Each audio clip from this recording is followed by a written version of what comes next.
हमसे कहा, हम तो आध्यात्म को ही अपना लक्ष्य मानते थे, तंत्र के बारे में तो कुछ ABCD पता भी नहीं था और इच्छा भी नहीं थी कि हम जाने। मुझे लगता था आध्यात्म से सब कुछ पार हो जाएगा।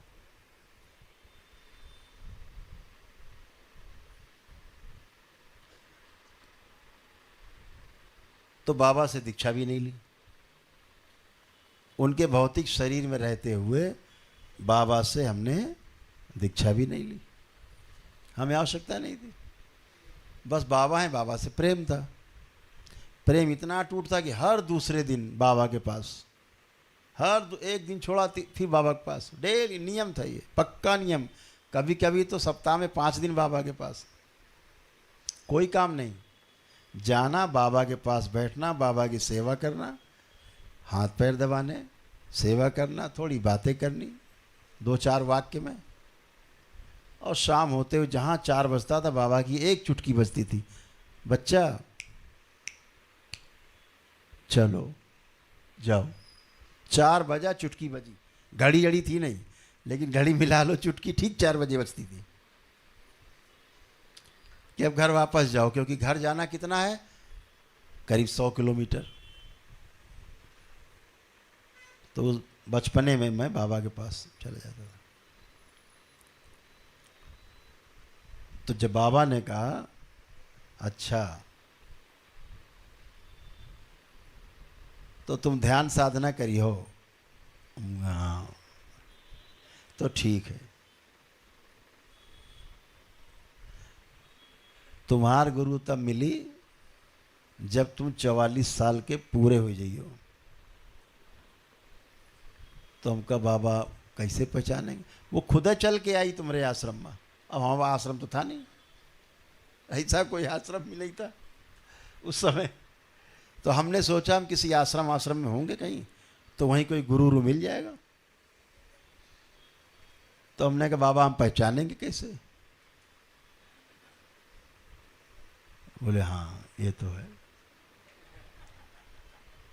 तो बोले तुमको वो 13 किताब देगा लिखी, मतलब 13 किताबों का एक सेट देगा बंधा हुआ, और ये किताबें उसकी खुद की लिखी हुई होंगी। जो 13 किताब का सेट देगा और ये किताब उसकी खुद की लिखी गई होंगी, बस समझ लेना यही तुम्हारा अध्यात्म का गुरु है।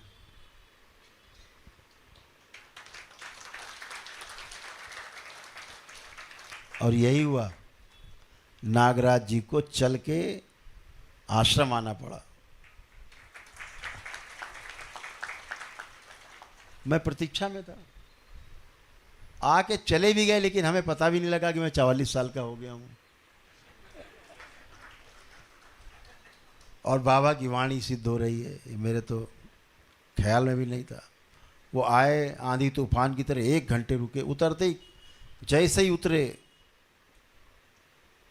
गाड़ी से, उनका फ्रैक्चर था कूल्हे में, लेकिन फिर भी आए। वो अमरकंटक से करीब 750 किलोमीटर यात्रा करके कानपुर आए।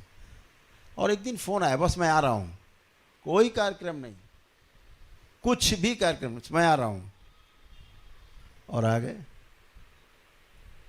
सुबह का समय दिया था 7 बजे का, ठीक 7 बजे वो आ गए। पंक्चुअल बहुत थे।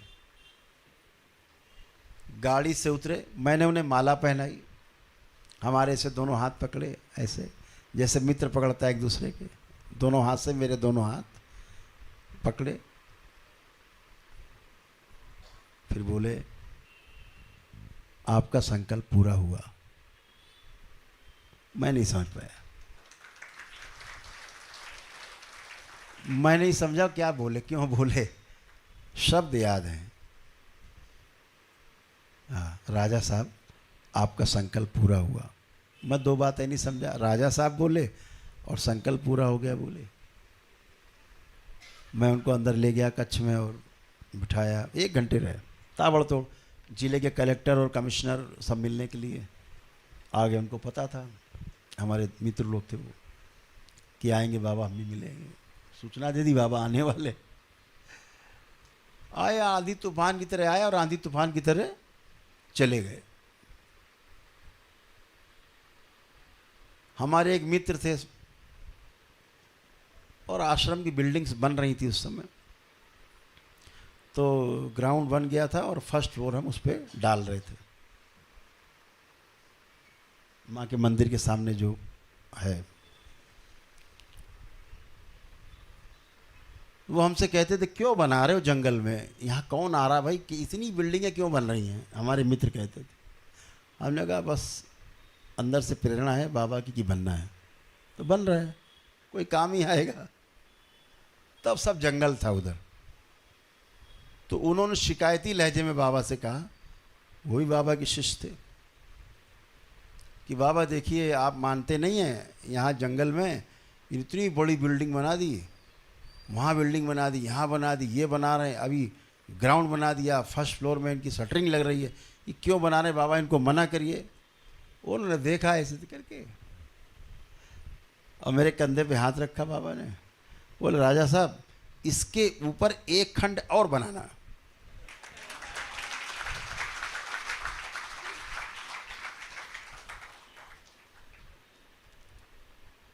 ऐसे होते हैं गुरु। तो गुरु आपको ढूंढ लेता है। क्यों ढूंढता है, उसकी भी गरज है, उसे भी पूरा होना है। गुरु और शिष्य ऐसा है, ऐसा है, ऐसा भाव, ऐसी पकड़ होती। क्योंकि हर व्यक्ति में एक गुरु छिपा है।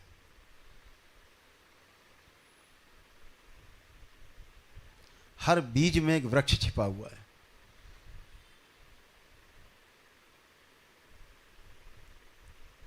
सब में गुरुत्व है, सबके अंदर गुरु की शक्ति है, सब गुरु बन सकते हैं। लेकिन मैंने बताया एक ही रास्ता गुरु बनने का है, वो समर्पण का रास्ता है, दूसरा रास्ता नहीं है। गुरु बनने से आप कभी गुरु नहीं बनेंगे। गुरु तो होने वाली घटना है, गुरु होना एक घटना है। गुरु कोई प्रयास से नहीं बनता, गुरु कोई अपने तमाम कार्यक्रमों से नहीं बनता। गुरु बनता है सिर्फ समर्पण से, मात्र समर्पण से। बूंद समुद्र में समा गई, बात खत्म, समुद्र बन गई, इतनी बात। क्या आप वास्तु के रिवर्स टेक्निक के बारे में जानते हैं? आपने बिल्कुल सही सुना। मैं एक ऐसे टेक्निक के बारे में बताने जा रहा हूं। तो जहां संकल्प में विकल्प बचा, जहां आपकी प्रार्थना में विकल्प है, जहां आपके संकल्प में विकल्प है, जहां समर्पण में विकल्प है, पूरा नहीं होता। पूरा तभी होता है जब आपका समर्पण मजबूत होता है, आपका संकल्प मजबूत होता है। तो आप सभी बाबा के जो सब लाडले हो, आप